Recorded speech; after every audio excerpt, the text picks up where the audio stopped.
Hello and welcome to Me, the Wife and Wrexham AFC. A weekly podcast and YouTube channel where we discuss all things Wrexham AFC from the point of view of long-term fans and new fans. So sit back, put your feet up, relax and let's get stuck in.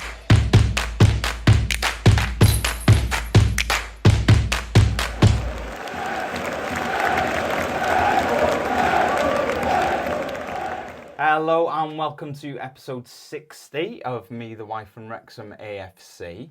Let's start with transfers, shall we?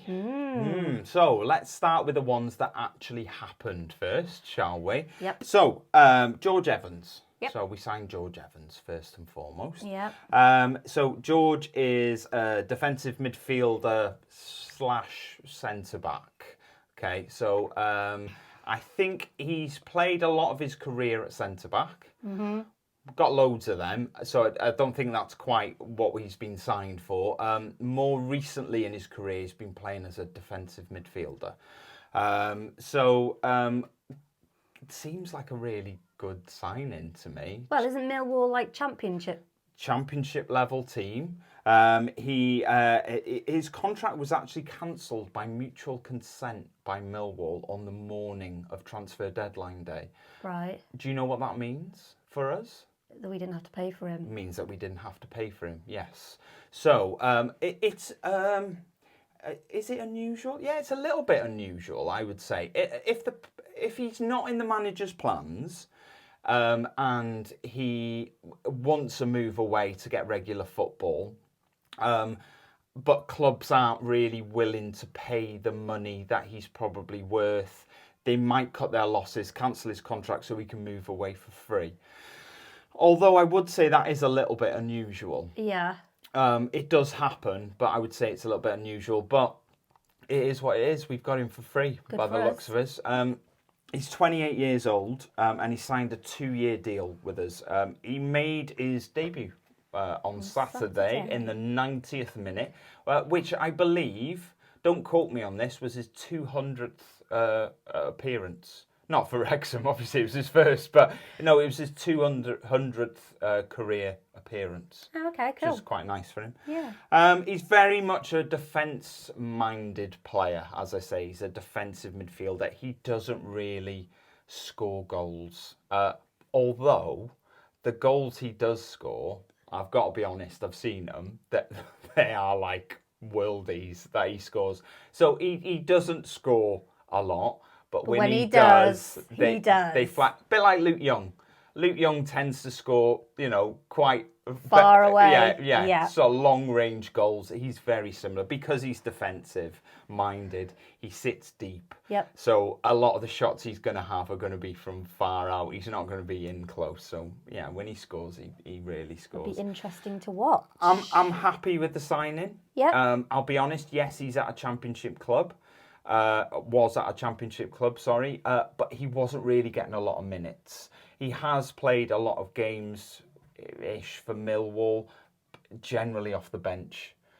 He's not getting sort of regular minutes, but I think he'd be a decent signing. You've got to be a good player to be at a championship club. Yep. You're not there by accident. Let's put it like that. He's been around a few clubs before. Always sort of in and around the sort of championship. So I think he'll be a very good signing for us. Exciting stuff. So we also signed Arthur Okonkwo on loan from Arsenal for 12 months. Is he on loan for 12 months? Like the other younger goalkeepers that we signed? Yes. Is he going to be on loan with the potential to stay, or is it just 12 months and that's it, he's gone back to Arsenal? Can I be honest? Yeah. So for anybody who's not aware what a loan deal is, there's two options in the transfer window. You can buy a player so that you then own that player. He is your player and you give him a contract for however long you want to give him a contract. During that contract, somebody else wants him, you can sell him for money. The other option is what's happened here is you loan a player. Yep. So Arthur is still an Arsenal player. So Premier League club, he's still an Arsenal player. He's been borrowed out to us We've borrowed him until the end of the season. Is that because he's not getting much time at Arsenal? It's because he's young and they've got established first-team goalkeepers. There isn't really anywhere he can go unless he plays for the under-21s or under-23s.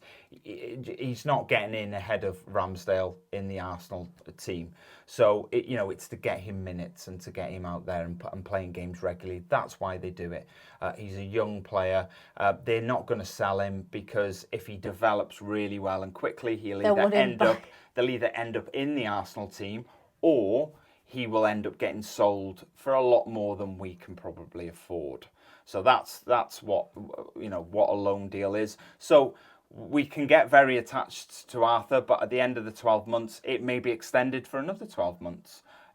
Or he may just go back to Arsenal and he's not our player anymore. So the goalkeeping coaches, they need to be up in like the new, the younger ones game a bit, so that if after the 12 months he does go, at least we have got, we've got Howard and then we've got the other two. Yes, he's 21.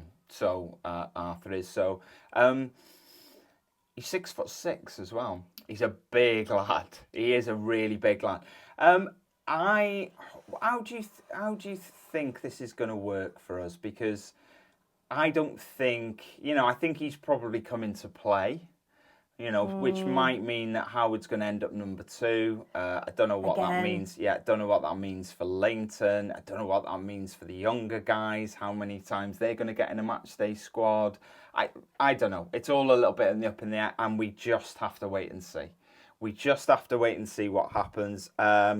He played on loan at Crewe last season. I think he played 23 games for Crewe. I remember him at Crewe. Watch a lot of highlights, obviously. He looks good. He looks really good. Distribution looks good. Good shot stopper. Looks a really good goalkeeper. So good, in fact, he didn't end the season at Crewe. He went to Sturm Graz. Sturm Graz are an Austrian team. They're in the top Austrian league. It's the Austrian Bundesliga. They usually finish second in the league. Sturm Graz do. I think they have for the last quite a few seasons. They've got Red Bull Salzburg, who usually win the league in Austria, but they finished second in the league. He played for them. He played 15 games. He also played in the Austrian Cup final. Is he Austrian? He's not. No, he's English.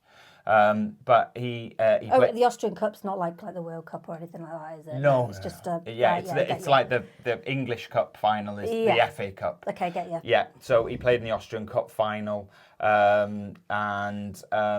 was very much the first choice when he went there. So a very good addition. Big commanding goalkeeper, like I said, good distribution. What do you make of it? You happy that we've got another keeper in? I am. Our 15th goalkeeper that we've brought in. I am happy, but... Bit worried for Mark, maybe. Yeah, it's like, he's a bit, he was integral last year. Yeah. Yeah, but apart from the back end of the season when obviously Ben Foster came in, but he got us pretty far. He did. And I just think... For him to kind of, like you said, if this Arthur guy, I can't pronounce his surname, so I'm going to try. Okonkwo. He's coming in. He's not coming in to sit on the bench, like you said. No, I don't think so. He's coming in to play minutes and, establish himself. I think it's going to be, I hate this. This is the one thing I hate about football. Rotation of players. Players that you get used to and then they're gone. Yeah, and then you've got someone else coming in who's younger and fitter and taller and better. I know that's the name of the game and I get that. But it'll happen, seen it for years. I know, and but... as you are a fan for longer, you will just see it more and more and more. I know. More but and more and more. Still sad. And you just have to get used to it. Now, let's have a chat about the one that slipped away, shall we? So Luke Armstrong, he was a striker from Harrogate Town. The deal was done quite late in the day. So. But apparently, because we are under the FAW ruling, I think we got extra time. We will do. The reason we get a little bit extra time, for anybody who's not aware, so we are in an English league playing against English teams. but we are governed by the FA of Wales, not the English FA. So every other club, apart from Swansea, Newport and Cardiff, are governed by the English FA. We are governed by the FAW, which is the FA of Wales. Because of that, we have to get international clearance for any players that we sign, because they're crossing borders, basically. Even though the borders aren't strict over here, they are still crossing borders. So we have to get international clearance. So you are right, we do get a little bit more time. It's not a lot. We're talking half an hour to an hour just to make sure the international clearance gets through. So it was late. The paperwork was submitted. It was submitted too late, and unfortunately the move was rejected. So Luke is not our player. Wrexham didn't announce it on Twitter. I did. Sian did. He did. And I looked at it and I went, you do know he hasn't actually signed yet? And she was like, oh, okay. Well, no, they announced. No, they didn't. The club. All right, they didn't announce it, but they. The club didn't. Harrogate did. I think Harrogate got fed up of waiting and just, I thought, we're announcing this. Yeah. So Harrogate announced it, but the deal just completely fell through, as I say. So he's returned to Harrogate. He's not our player, for anybody who's wondering. Not our player. A bit awkward for him, maybe, going back in the dressing room. Will he get any more minutes? I don't know. I mean, they signed another striker, I think, in preparation for him going. They did. So I'm guessing he's going to be It's either. going a little bit awkward. Yeah. And a lot of people will sort of go, oh, it's all right, we'll wait till January and we'll sign him then. But there's sort of an argument going, we might not need him then. Paul will be back. I don't know. It's just it's a very awkward situation where you've got to reintegrate yourself back into a team that you've already said, give them notice that you're leaving. Can you imagine handing your notice in for a job, and then the job falls through, and you've got to go back and go, can I stay now? Can I retract that? It's awkward, that, isn't it? It is awkward, but it's football. It's a completely different scenario to like everyday jobs, isn't it? It's the name of the game. Still a bit awkward. I bet he'll get a bit of abuse from his teammates for that one. So squad size. We need to touch on this. For anybody who isn't aware of how the squads work within English football, within the EFL. So teams have until Wednesday at midday to submit their 22-man squad. Okay? We've got about 50. No, we haven't. So it's a 22-man squad you have to submit. So clubs are allowed the first month of a season to set up their squads and to buy players in because the transfer window is open. They're allowed that month just to get everything sort of set up. And then, as I say, a few days after that, they then have to submit their final 22-man squad, which is final until the next transfer window opens. Not including goalkeepers, though, is it? No, it doesn't include goalkeepers. Or under-21s. And it doesn't include under-21s. You're very correct. So we have to submit a 22-man squad. We currently have 24 players at the club. So that means... It's going to be a cull. You've got 2 players there who are basically going to have to stay, but are not going to be in the 22-man squad, which means... They don't have to stay, do they? Or do they have to stay because of the transfer window? Yeah, they do, don't they? So they're not going anywhere. So you're basically going to have 2 players in that squad who are not going to get any minutes at all because they're not in the squad. Which 2? Well, I was looking on the website, the Wrexham website. Yeah. And Dan Butler is still down as a player. He's not in the squad list. No. I've no idea. Where'd you go? It's a big problem, I think. I've got a feeling Callum McFadzean will be one of them. Okay. And possibly Max Cleworth. No, Max is an under-21 player, so he's not included in the list anyway. So Max... so it's 21 and under? No, it's odd how it works. Max turned 21 this year. Yeah. So it works... It either works on calendar year, I think it works on calendar year. So because he was 20 at the start of the calendar year in which the season starts, he is classed as an under-21 player. So Max isn't included in that. So you're looking at players potentially like maybe Bickerstaff. Why, how old's he? He's 21, but he was 21 last year, so he is included in that 22-man squad. I don't want Bickerstaff to go because he's such a good young player. I don't think it's the right choice either. But you're looking around that squad and you're going, who gets cut?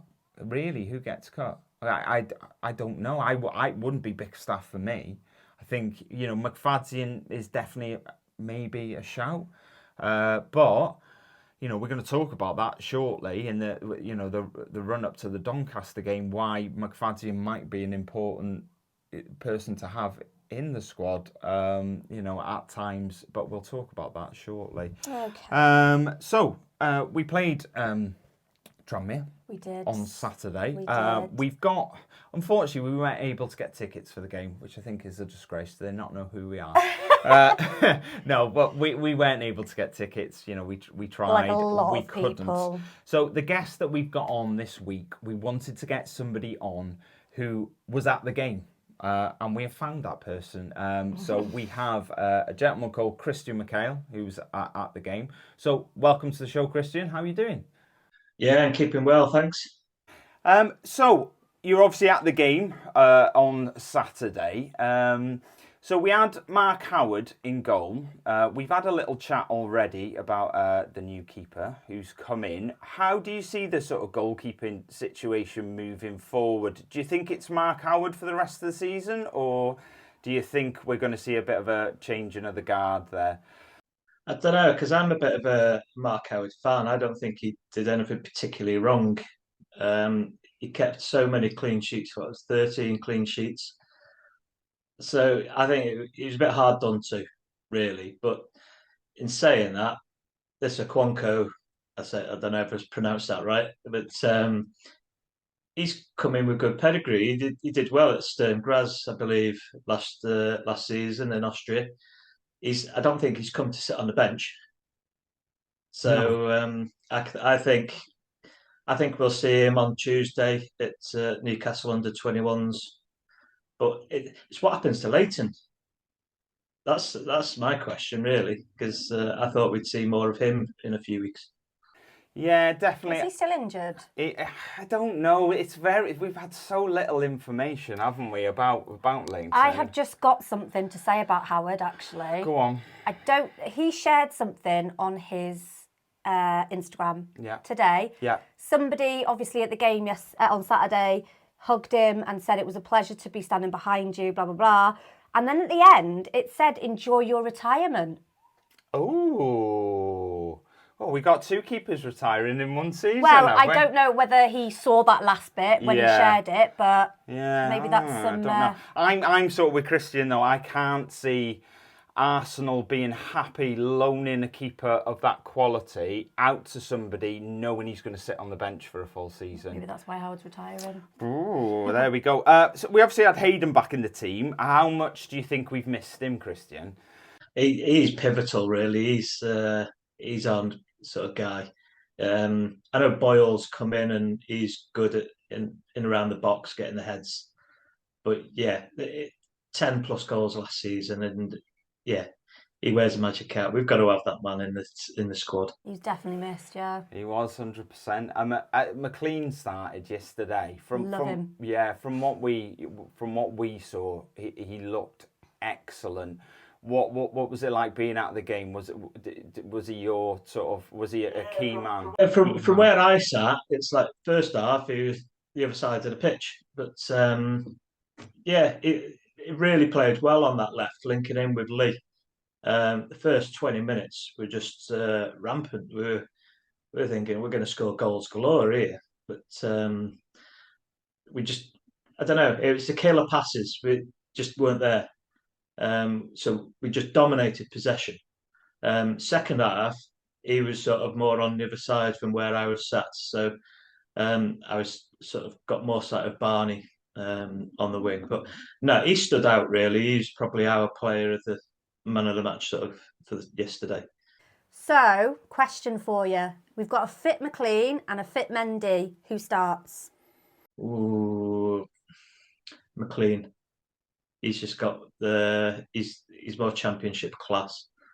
It's nothing against Mendy. He's a star. I think my problem is the step up to League Two, sorry, from last year in the National League is we're going to have to rely on these wingers to be a bit more defensive. And they're awesome in attack, but we've never really tested them in defence. So I think McLean's probably got a bit more about him. Yeah, definitely. He looked like, especially on Tuesday night. One thing we noticed is that defensively, he got caught once or twice, but the man he was up against, it was very much a case of he went through him a couple of times and then he just sort of backed off him. He didn't. The Bradford wing back didn't want to go at him anymore. Would you? No, I wouldn't either. No, not at all. But I think that's what you need. You need that attacking player having second thoughts about whether you want to go up against somebody. And I think that's what McLean's got. He's got that sort of, just aggression that people go, I'm not going into another tackle with him, I think. We had Lee, Tom O'Connor and Young in midfield. Is that our best midfield, do you think, moving forward? Definitely Young has got to be in the team sheet, Lee. I would say Tom O'Connor, but I'm interested to see what this new George Evans is like. I think he could really sort of be a good challenge for Tom O'Connor in that role. We had Palmer and Dalby up front. Did that work for you? Not really. I like Dalby. He was cracking last season, scored some really important goals, but it's just form's not there at the minute. There's so many people getting on his back saying he's National League level or whatever, but no, it's just a form thing, and it's dropping for a bit. I'd rather Bickerstaff be playing. You say that it's a sort of form thing with that. Do you think it is a form thing, or do you think he's not quite up to League Two? He came on against Coventry last season, and he was sort of he ran the game. He was like the man of the match at Coventry. Really, his goal there was superb. So he's done it against a higher level, and I know that was a one-off game, but he scored some crucial goals last season, so he'll come good. With the game itself, we had so much pressure and so many chances. Did we sort of see on Saturday why we tried very hard to sign a striker in the on transfer deadline day? Yeah, we are missing Mullin. We can't sort of not say that, but I do think we've got the squad to sort of just get by for the period without him. All right, it wasn't really. I don't think there were particularly many clear-cut chances yesterday, but we've scored, what is it, 15 goals now for the season? We've got goals all over the pitch. So I know a lot of pressure's mounting on the likes of Bickerstaff, Palmer, and Dalby, but when Lee's firing him in, it's I don't think it's too much of a worry. Really, we'll get a fit Mullin. He'll be back, and each start of the season for the last couple of years, we've had a poor start, and then we've come good. We've had cracking runs, and I think that'll be the same. Do you think we're just sort of like steadying the ship at the moment? Do you see any improvement from the first game, or are we just sort of steady the ship until Paul comes back? I was at the MK Dons game and the Swindon game. The MK Dons game, I went into that season sort of thinking we're going to romp this, and that was very humbling. It came away from that sort of gobsmacked. So I've reevaluated my sort of outlook for the season. I think anything above mid-table, I'd be happy with. Really, I think just creeping into playoffs, I think we'll be there. But it is a step up without doubt. There is a lot more quality there. I think our defender, it's not. We haven't got an issue with trying for goals, and okay, without Mullin, it's converting those goals. But the defence was a problem for me. That was a worry. Toes is possibly a little bit slow. I'd still have him in the team, but I think we need to be sort of. He played every single game last season. He's played every single game this season. I'd be resting him here and there and sort of rotating that a little bit more now. Do you think if we did have Mullen, so I'm going off track here, but if we did have Mullen in the squad yesterday, do you think the chances that we had would have been converted into goals? It's a difficult one because I saw there's definitely a lot of work on the flanks. I didn't particularly see many chances sort of in front of goal. Yeah, so Mullin can create a goal himself out of nothing. So I definitely think yes, we'd definitely be maybe not yesterday, but certainly across the games that we've had so far, we'd be 3 or 4 goals up more on our tally. What was the mood like at half-time yesterday? I know what the mood was like in our house. Was it a case of all them chances you going in at half-time at 0-0? Was there a little bit of a sinking feeling of going, we're not going to get what we want out of this game? No, I thought yesterday, if you could give the crowd a man of the match, I think that was the game. It's the noise throughout the whole game was unreal. So at half time, everyone was buoyant. We just dominated the possession. We must have had about, I lost count, felt like 500 corners. So I'd love to see what the stats were on that. So no, it was always felt that it was coming. Yeah, it was just disappointed that it was just the one goal. Yeah. Yeah, that was it. I think the relief was sort of palpable, really, wasn't it? When Hayden put it in, I thought, right, okay, I feel I relaxed a little bit. Did it sort of feel there that when we went did you think one goal was going to win it, or did you think something else was going to happen? Before the game, I'd have agreed with that. I'd have taken 1-0 and come away, but I think you got to sort of sit back. We've got a first clean sheet of the season. We've got 3 points on the board. We're 4 points from the top of the table now. We're in a good position. I think you've got to look at all the teams in that league. Probably everyone's had slip ups and mess ups. So we're not bad position. So I think you've just got to roll with it. And I think everyone was expecting more goals yesterday because Tranmere were so bad. Yeah, I mean, I'm surprised at how bad Tranmere were because I wasn't really, because I've seen their early games this season and they just look poor, and I felt like it was a good chance to pick up our first away win against them. I think they're really struggling this season, and from what I saw yesterday, I think they're going to continue to struggle. If I'm completely honest, I can't see. I can't see much coming from them unless something changes. And that something that changes might well be, as often is at clubs, the fall guy might well be the manager there. There's a lot of unrest, shall we say, amongst fans with the manager at the moment and their style of play and the way they're set up. And I don't think... But we had that with Parky at the beginning of last season. I just don't think they're going anywhere at the moment, and I think they're really going to struggle this season. So I did really fancy it. So we're at the 13th, 9 points. We're averaging 1.5 a game, which at this moment in time isn't enough. Based on previous seasons, isn't enough for playoffs. I just think we're going to get better and we're going to improve, and I can feel that we're getting better bit by bit. And knowing you've got someone like Paul Mullin to come back. Not Bickerstaff, Tunnicliffe as well. He's due back. Yeah, but whether he plays or not, I'm not 100% sure on that one. We seem a little bit overstocked now, don't we? Now everyone's coming back from being injured. Yeah. Christian, looking sort of as football fans do, we always, we don't just focus on our team necessarily. We have a little look at the table. We look a little bit further up the table, and I'm sure you've done the same, and you've seen who's top at the moment.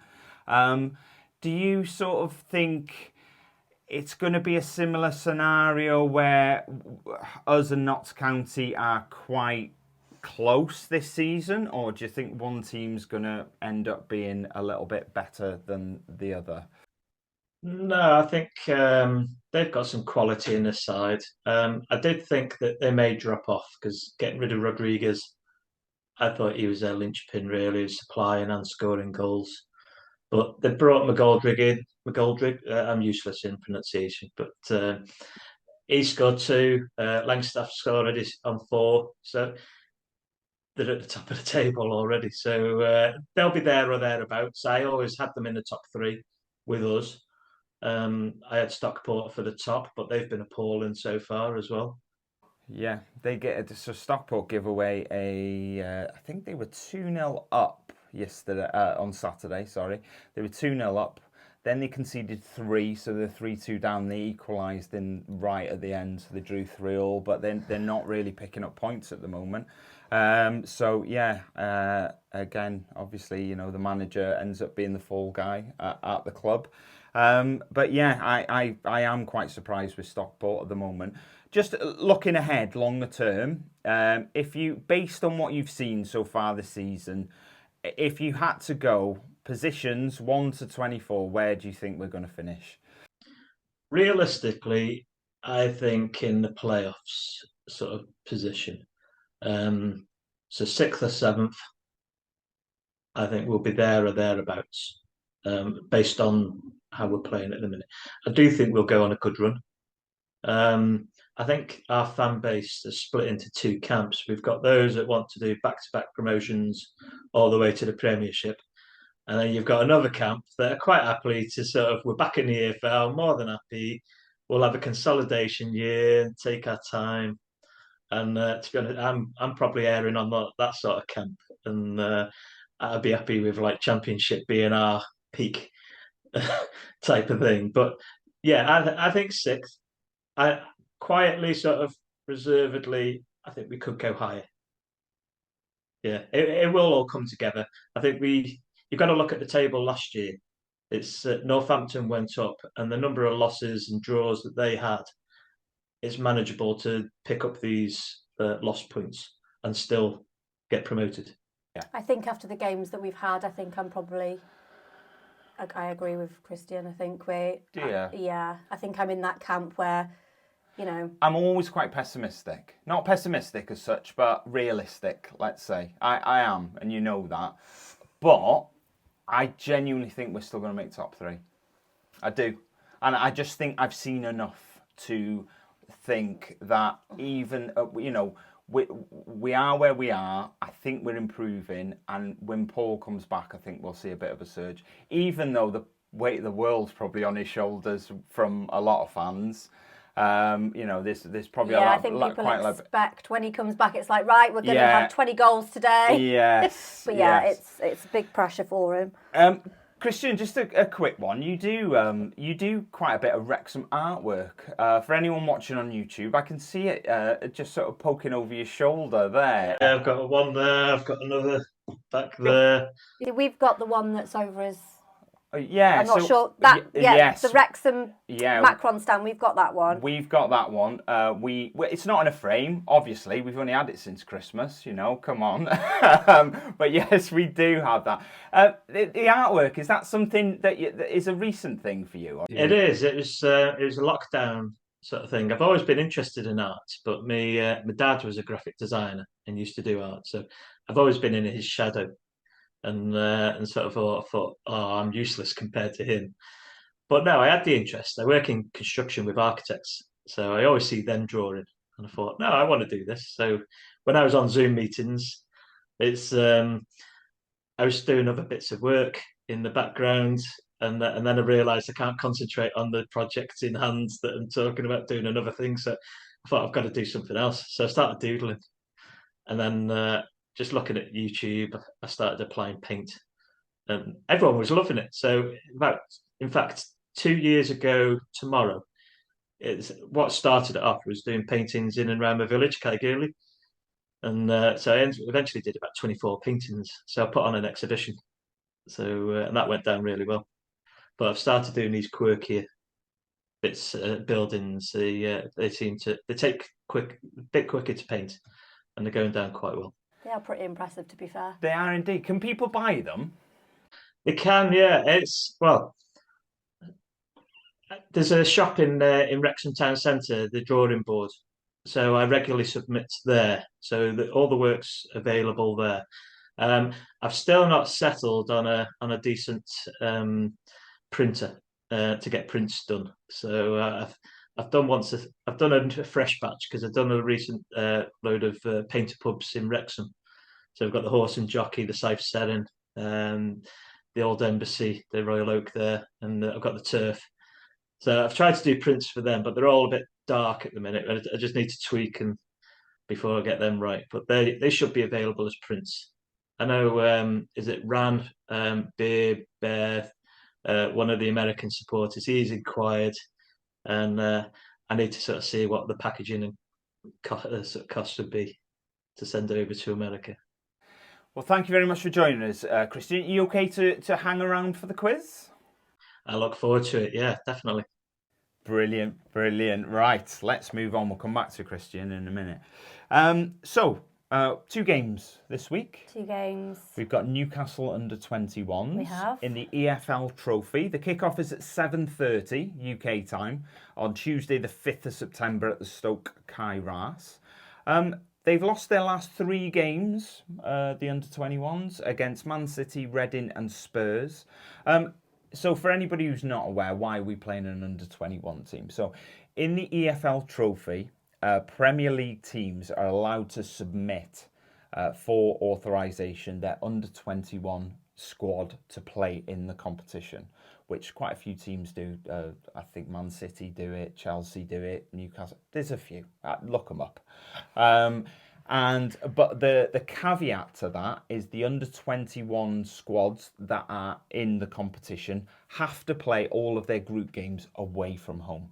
So that is why we're playing them at home. So we're going to have our first team out against them? I don't know. You tell me. Well, that's a question, isn't it? Who do you play? Oh, I don't know. So, goalkeeping wise, you'd probably guess Okonkwo's going to play in that one. I think so.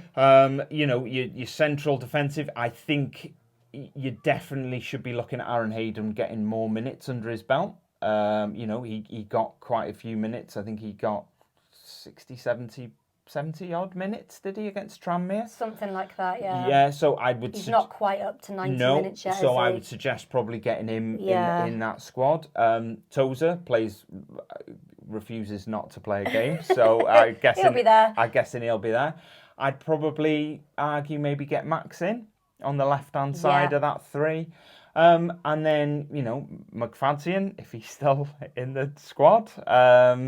And maybe Ford, because Barnett's getting more minutes. So what I'm saying here, I'm not going to run through the whole team. It did appear like I was going to. But I think you've got to be looking in a competition like this to be playing players that maybe aren't going to get the amount of minutes in league games, because you need to keep them fit and you need to keep them in a competitive state, as it were. Yeah. I know you hate all these competitions. I whacked you in the boob then. You did whack me in the boob, yeah. I know you're not a massive fan of all these cup competitions, but the importance of them is that they get these players minutes on the pitch and they're just invaluable at time. Cannon isn't really getting minutes at the moment. But who's to say we don't have 2 injuries in the in that central midfield area? Cannon's got to come in, and he's apart from training, he's coming in cold.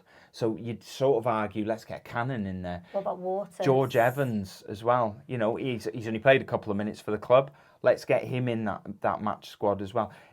For me, these cup competitions are invaluable. You're guaranteed 3 games because it's a little mini league sort of situation before you move forward. And I just think they're really important for us. The average age of the Newcastle team is 20. So you'd argue maybe a lack of experience there. Obviously, they're an under-21 team, so the fact that their average age is 20 isn't really a massive shock, is it really? But I'd like to see a completely different team out there on Tuesday night, and I think we will. I think we definitely will. I'm looking forward to seeing Arthur Okonkwo. Yeah. Okonkwo. I don't know. Sorry, Arthur. Yeah, just call him Arthur. All right, yeah. Arthur. Our next League Two game is Saturday, the 9th of September. It's a 3 p.m. kickoff in the UK. You'll have to adjust your times for wherever you are in the world. It is available for international fans only on iFollow, as it's a 3 p.m. Saturday kickoff. So Doncaster, they drew with Swindon. 0-0. That's good going because Swindon are doing really well at the moment. They do. I was quite surprised, if I'm honest. Yeah. They drew 0-0 with Swindon, and despite having a man sent off after 45 minutes, so they played half of the game with only 10 men. That's good going, to be fair. So they're currently winless in League Two this season. And they will be on Saturday as well. Well, fingers crossed. Anyway, they're bottom of the league with only 2 points. So they're struggling at the moment. They finished 18th last season on 55 points from 46 games. They were 12 points above the relegation zones. Their top scorer last season was George Miller with 11. He's also the top scorer this season with 2 so far. Well, it's not bad. No, but you know. For a team who's bottom, Yeah. I think the fact that you've got any goals, it might be a little bit of a sort of plus. Prediction. I'm just getting my notes out so I can do this. Are we doing one for Newcastle or not bothering about that? It's up to you. What would you like to do? Yeah. It's quite hard to judge, I think, because I know nothing about Newcastle under-21. We'll just do it for Doncaster. No, I want to do it for Newcastle. Maybe, okay. maybe this is my niche because I'm not getting any of the others. Oh my God, we're doing terrible. And we'll talk about that in a minute. Yeah. But So I'm going to go for Newcastle under-21s. I'm going to go 3-0 to Wrexham. 3-0. I fancy something decent as well. I'm going to go for 4-1. Okay. So let's do Doncaster. I'm not going to go overboard on this because let's face it, our predictions are terrible, like I said before. So I'm going to go for Doncaster, although they are playing really bad at the moment. And we're at home.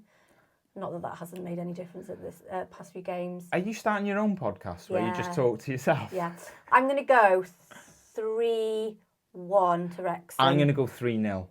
Every time I think of a prediction in my head, and then you go 3, and I'm going, don't you nick this now? I don't understand why we can't have the same prediction. We can't because it's a competition, and I have to beat you. That is why. Okay. So now, one thing I wanted to discuss about Doncaster, because I said, we'll come back to that in a minute, and I've remembered, unlike usually.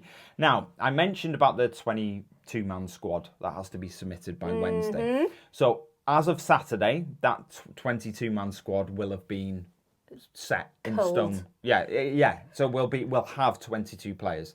One of the players that you mentioned that potentially isn't going to get the minutes and maybe is somebody that we're going to leave out the squad is Callum McFadzean. Now, in any normal scenario, I would probably suggest you're all on the right lines. McClean definitely ahead of him in the pecking order. Mendy definitely ahead of him in the pecking order. He is our third choice left wing back, I would say, at the moment. Fair to say? Yeah, I think so. The problem that we have is for the Doncaster game, there are players who will be let's say this word properly, ineligible due to international call-ups. McClean and Mendy. They are both being called up for international duty. So, because of that, there's two arguments here. One, what usually happens if you have players that cannot play for you because of an international call-up, they call the game off, right? They postpone the game and we play it at another time. Now, so far, we've had no word on that. I think they would have... Well, they were selling the tickets, weren't they, for Doncaster? Yeah, so I think that would have been done prior to that. Yeah. So, if them two are both not there, who then plays at left wing back? You've got two choices for me. You've got McFadzean, who 5 minutes ago you were ditching out the squad. I wasn't ditching him. I just said that's what I reckon is going to happen, sadly. Yes. So, you've got McFadzean. Yes. The other choice is McAlinden. Oh, I forgot about him. Yeah, exactly. Now, I would say they are both players who could potentially miss out on that 22-man squad. Yeah. One of them is going to potentially going to have to play at left wing back against Doncaster. Now, Fads is the recognised left back. He that's his job. That's what he does. Yep. McAlinden, you would argue, is a little bit more versatile as a player. You know. So, what do you do? What do you do? Out of them two... I hate these sort of questions. Well, out of them two, which one do you have in your 22-man squad? McFadzean. You would have... So you would go with McFadzean in your 22-man squad? Over McAlinden? Yes. Yeah. I'm not saying it's between... It could well be between them two, but... If it was... It was between them two... I'm going to say McFadzean, I think, to stay. McFadzean you'd have in, yeah. And McAlinden you'd drop. Yeah. I feel so bad making these decisions. Look... I know we're not making the decision, but kind of... After this conversation, we don't then have to ring one of them up and tell them they've been cut. No, Parky can do that. It's not like X Factor where we're calling people. Do you know what I mean? It's nothing but it's It's still nothing to do with us, really. I'm just asking for your opinion. I know, but I don't like going against players. I like them all. I think they've all got their own skills and you're so just make a decision. No. I have made a decision, haven't I? McFadzean, yeah. McFadzean. Right. And McAlinden go, but I just... Yeah. Well, it makes me sick to my stomach thinking about it. I know where Fads lives, so we can pop round there and we can cut him if you want, and just do it for Parky. No? You don't fancy that, no? No. I saw McFadzean outside Co-op. Did you? Yeah. Did you say hello? No, I was too scared. I was like, Alfie, look, it's McFadzean. And he was like, are you going to say hello? I was like, He lives just down the road from the Co-op. He lives by my mum. Whoa, I thought you were going to say where he lived then. Live on a podcast. No. Oh, anyway, let's move on. I don't know his street number and his house number and stuff. I know which house it is. Anyway, what are we talking about? Anyway, let's move on. Sorry, Callum, my husband's been stalking you. Anyway, anybody who would like to get in touch, if you want to be a guest on the show like Christian has been today, then please get in touch. You can get in touch on Facebook, on Instagram, Twitter or X, TikTok, Threads, Spoutle. We do that one now. Spoutable, sorry. Yeah. Or you can email us at methewifeandwrexhamafc@gmail.com. Quick shout out for Dragon Chat. It's a mental health peer support group. They run a weekly Zoom call on a Thursday from 7 p.m. to 8:30. The best thing to do is follow Dragon Chat-Steve Lloyd on Twitter, or X, as it's now called. I can't bring myself to not say Twitter anymore. Everyone knows it is Twitter, so yeah, I'm sticking with that. Yeah, Twitter. They also do Dragon Chat Strollers. As I say, the best thing to do is to follow them on Twitter. Dragon Chat Strollers is an opportunity where you can go out for a walk and discuss your mental health out there. They do that on a Thursday morning usually, and then they do the call on a Thursday afternoon. Quiz time. It is quiz time. So are you excited? I'm beyond. Can you not tell by my face? I'm so excited. Yes. So, Christian, are you still there? I am, yeah. Cool. Right. Okay. So, you ready to go? Yeah. So, back by popular demand, we have 2 truths, 1 lie. And especially for Christian. Especially for Christian, yes. So, for anybody who hasn't seen this before or heard this before, there are 5 sections. I will read out 3 statements in each section. All these 2 have to do is pick out the lie. So they have to pick up the truth. I don't even know what's going on. Yes. So there are how many truths? 2 truths, 1 lie. No, 1 lie. 2 lies, 1 truth. There are 2 lies and 1 truth in each section. God. There we go. All these 2 have to do is pick out the truth. The truth. Yes. I'm glad you know what you're doing. Well, I don't. Well, clearly I don't, do I? So, 3 statements. One of them is true, 2 of them are lies. You just have to pick out the truth. Well there you done. go. That's what I should have said the first time. Right. Section 1. George Evans signed from Millwall on transfer deadline day. Number 1. The last player we signed from Millwall was sent off on his debut and went on to only play 3 more games for the club. Number 2. George started his career at Man City and is one of only 2 players to have played at every age group from the under-8s right through to the first team.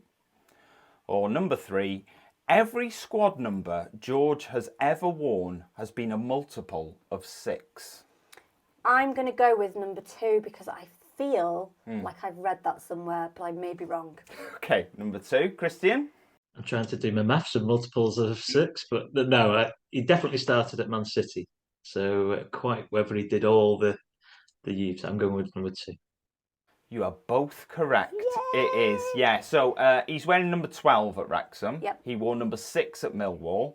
I was banking on you knowing them 2 and none of the others, but he hasn't actually. It's not multiples of 6 anyway. I don't know if we ever signed anyone from Millwall before. I didn't go that far into it. Just made that up. Number 2. We also signed Arthur Okonkwo on loan from Arsenal. Number 1. Arthur played in the Austrian Cup final for Sturm Graz, in which he kept a clean sheet, got booked, saved a penalty and also registered an assist for their second goal. Number 2. At Sturm Graz, Arthur wore shirt number 99. Or number 3. Arthur shares his birthday with KFC's Colonel Sanders. Do you know what? Just for pure comedy, I'm going to go with 3. Number 3, Christian? Did you get these questions? You know what? Out of wishful thinking, I'm going to go with number 1. Number 1. It's the Colonel Sanders one. He does share his birthday with Colonel Sanders. Yes. Well done, Sian. Fair play. 2 out of 2. Third one. We unfortunately failed in a bid to sign Luke Armstrong on transfer deadline day. Number 1, Luke was in Wrexham on Friday night and only travelled back to Harrogate at Saturday lunchtime. He arrived at the ground 20 minutes before kick-off, just in time to be named as a substitute for their game against Barrow. Number 2, Luke once played for Blythe Spartans, who were managed at the time by his older brother. Or number 3, Luke owns a cafe called Number 10, despite not playing as number 10. I'm going to go with number 2 Yeah. because I'm sure I've read that somewhere as well. Okay, Christian? I'm sure I have. I was hoping it was going to be more about his dad and his playing days. I feel I've got to go different to Sian to try and come back now. So I don't think he had any shot of playing yesterday. So I think it'll be number 3. It is number 3. Yes, he does own a cafe called Number 10, despite never playing as number 10. He played as a number 10 as a child. But... You said Barrow, by the way. Did you mean Tranmere? No, against Barrow. He plays for Harrogate. He's not our player. Right. Sorry, I thought you meant... Yeah, okay. Okay, so well done, Christian. You are correct. That is 2-2. Number 4. We beat Tranmere 1-0 on Saturday. We did. 4 of the last 5 games against Tranmere have finished 1-0. Number 2. There were 4 ex-Wrexham players in the Tranmere matchday squad. Or number 3. Tranmere have only won 1 of their last 10 League 2 games. Again, I'm going to go with the ex-Wrexham players. Can't remember which number that was, but because I'm sure you mentioned something about that yesterday. Okay, Christian? You've got inside knowledge. I just listen. He thinks I'm not listening, but I am. I'm trying to rack my brains of all the results of the past. There were a few 1-0s. Go on, I'll go with that one. The 1-0. You're correct, Christian. It is 4 out of the last 5 Tranmere games have finished 1-0. There weren't 4 ex-Wrexham players. We were talking about it. There was 3. There was 3 ex-Wrexham players in the team yesterday. Close. Tranmere have only won 2 of their last 10 League 2 games, not 1. Mm. The last one. What are we on now? 3-2. 3-2 to Christian. So, we played Doncaster in our League 2 game. Number 1, Doncaster have only won 1 of their last 17 League Two games. Doncaster's odds to win League Two this season with William Hill are 1,000 to 1. Or number 3, Doncaster's owner, David Blunt, is the great uncle of pop star James Blunt. Oh my God, number 3. Number 3, okay, Christian. I don't know how old the manager is, but yeah, let's just go with number 3. Owner, not manager. Oh yeah, okay. Yeah. Yeah, okay. Christian? I think they signed quite well over the summer, so I think their odds will be a bit shorter than that. I think they're having an abysmal season, but I think I'll go number 3 as well. Number 3, you're both wrong. Ah. I just saw Blunt and I thought that sounds good. You could have had Emily Blunt. You're right. They're not they weren't 1,000 to 1 to win the league. They're not 1,001 to 1 to win the league now. I think they're 250 to 1. So they have only won 1 of their last 17 League Two games. Oh, that bodes well for us. Due a win then, aren't they? not at home, then, not our home. No. So Christian, you win that 3-2. Well done. Well done, Christian. I'm not bitter at all. Well, thank you very much for joining us, Christian. It's been an absolute pleasure speaking to you today. Thank you as well, Shao, for being here. My pleasure. Thank you very much. And thank you to all of you as well for tuning in, and we'll see you again next week. Bye.